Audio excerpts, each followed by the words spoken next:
por la invitación.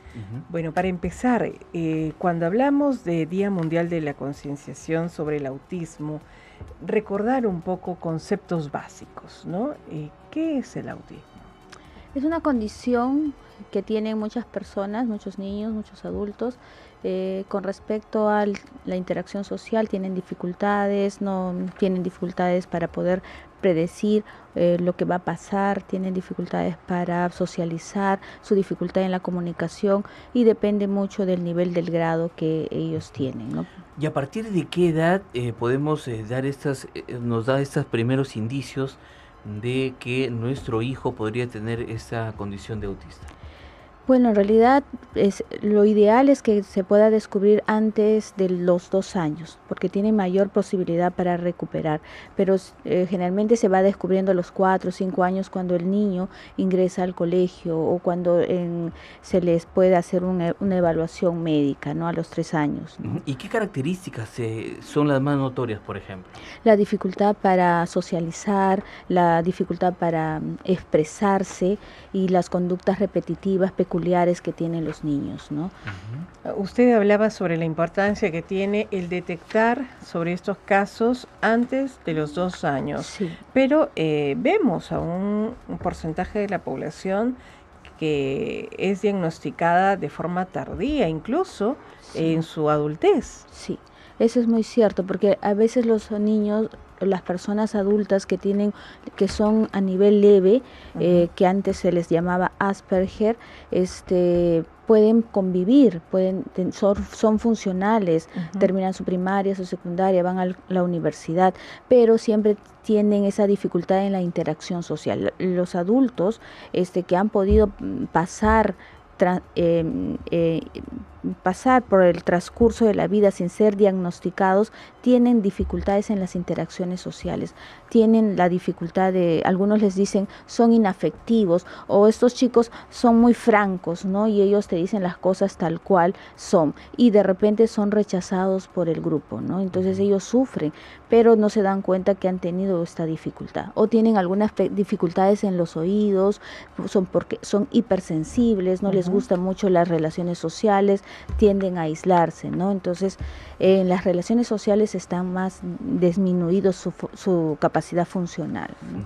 Académicamente de repente no, pero sí en la parte relación social. Claro, doctora Salazar, ¿y cómo vamos en estadísticas respecto a los pacientes que presentan autismo? ¿Se está incrementando? ¿Ha disminuido? Bueno, ha aumentado entre 40 y 50.000 personas, niños y adolescentes.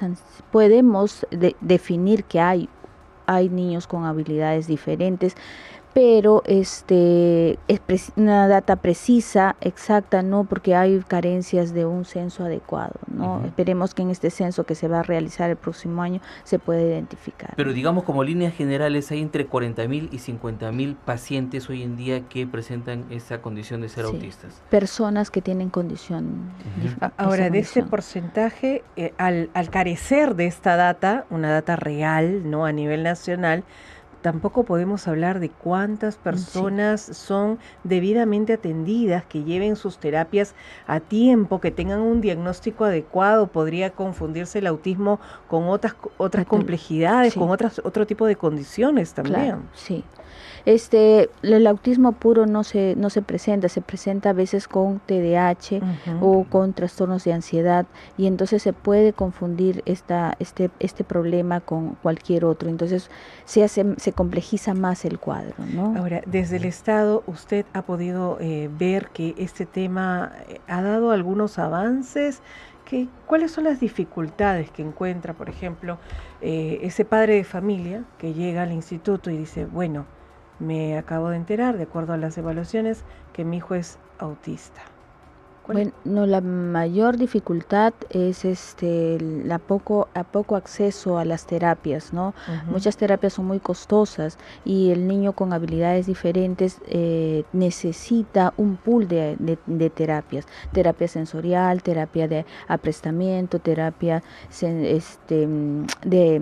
¿cómo se dice? Sensorial, de lenguaje, que es muy importante, la terapia de lenguaje, la terapia de modificación de conducta, y son múltiples intervenciones y que son costosas, ¿no? El Estado en Noguchi se da desde hace más de 35 años este tipo de terapias en un trabajo multidisciplinario, ¿no? Están los médicos, psiquiatras, los psicólogos, las asistentes sociales, las enfermeras y el trabajo técnico que trabajamos con los niños. Claro. ¿No? Y esta fecha, Diana, sirve un poco para despertar la concienciación entre la población, en realidad, de todas las atenciones que se deben brindar respecto a este tema. Ahora, ¿cuál el principal obstáculo, según lo que nos ha mencionado, doctora, es que no hay especialistas que puedan brindar un diagnóstico oportuno? ¿Qué pasa si este paciente pasan los 2 años, llegan los 5 años, no le damos la atención necesaria? ¿Qué va a pasar con esta persona? Eso es una buena pregunta y se puede apreciar mucho en el instituto porque hay personas que pasan 2, 3, 7 años y recién están llegando al instituto. Ya se quemó 5 años o se quemó 4 años para poderla rehabilitar, ¿no? Entonces eso es muy complejo, lastimosamente se evidencia en nuestra realidad, ¿no? Y entonces la proclividad del tiempo se acorta para que el niño pueda adaptarse a los medios. No es imposible, se puede lograr, pero es más lento el trabajo, Y ¿no? ahí también quizás la importancia de que los centros educativos, los centros de educación inicial, cuenten dentro de su staff con un personal del área de psicología, ¿no? Debidamente calificado para que pueda orientar a ese padre de familia de manera temprana sobre estos primeros indicadores que nos estaría colocando en una alerta para hacer un examen mucho más minucioso. Claro, sí, esperemos que los colegas educativos que están formándose en las diferentes universidades puedan darles esa posibilidad de diagnosticar con prontitud, ¿no? Es típico las conductas repetitivas, estereotipadas, la dificultad del lenguaje, el aislamiento, el tema sensorial que muchos de ellos presentan, ¿no? Cuando hablamos de temas sensoriales, para que lo entienda el oyente, quizás estas personas o estos niños tienen algo en específico al colocarse algún tipo de ropa, ¿no? Claro, tienen hipersensibilidad auditiva, por ejemplo. Aquí nosotros no escuchamos, pero en el fondo hay un ruidito, ellos los pueden escuchar muy fuerte, ¿no? Más amplificado. Intenso. De repente vamos a un concierto, a una misa y ellos no toleran. Dicen, no es que no quieran estar presentes en la actividad, sino que no toleran esos ruidos. Es más, en las reuniones o en las fiestas familiares, infantiles, los niños, muchos de ellos se aturden, el sonido es tan fuerte que ellos pueden alterarse y agredir, ¿no? Claro, doctora Pero Salazar. no es imposible, perdón, para concretar la idea, no es imposible enseñarles. Ellos pueden aprender a adaptar este sonido y pueden llevar una vida medianamente adecuada y saludable. Ahora, ¿los pacientes que tienen el espectro autista suelen consumir medicamentos? ¿Cómo vamos de medicación en el Perú? Bueno, no es tan fácil darle a un niño una medicación porque está en un proceso de desarrollo y podemos alterar su cerebrito, pero sí hay niños que necesitan, ¿no?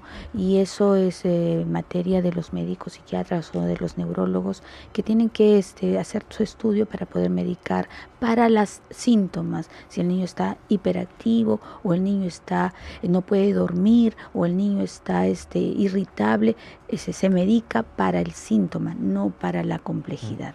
Y en el tema de la alimentación, de la calidad de sueño, son aspectos que ustedes también cuidan dentro de este diagnóstico. Sí, porque el niño que no duerme, por ejemplo, hay niños autistas que duermen 2, 3 de la mañana y se levantan a las 5, su higiene de sueño no está regulada, entonces para eso hay que medicarlo, para que tengan mínimo 8 horas de descanso, ¿no? Así es. Bueno, porque eso puede alterar su desarrollo de aprendizaje y su interacción en la sociedad. Doctora Salazar, ¿qué le podemos decir al público, al Perú entero, respecto a esta fecha, hoy que es el Día Mundial de la Concienciación sobre el Autismo? En Noguchi tratamos en esta campaña de lograr que las personas se sensibilicen, ¿no?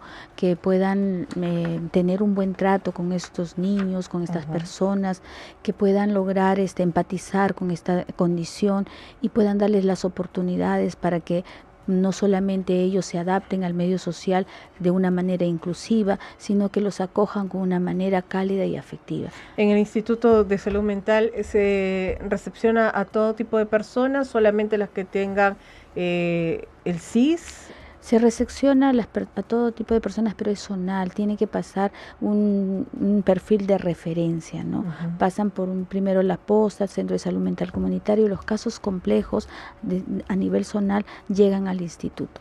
Casos de complejidad como de segundo o tercer nivel, ¿no? Muy bien. Es importante ese detalle también para que los padres estén debidamente orientados.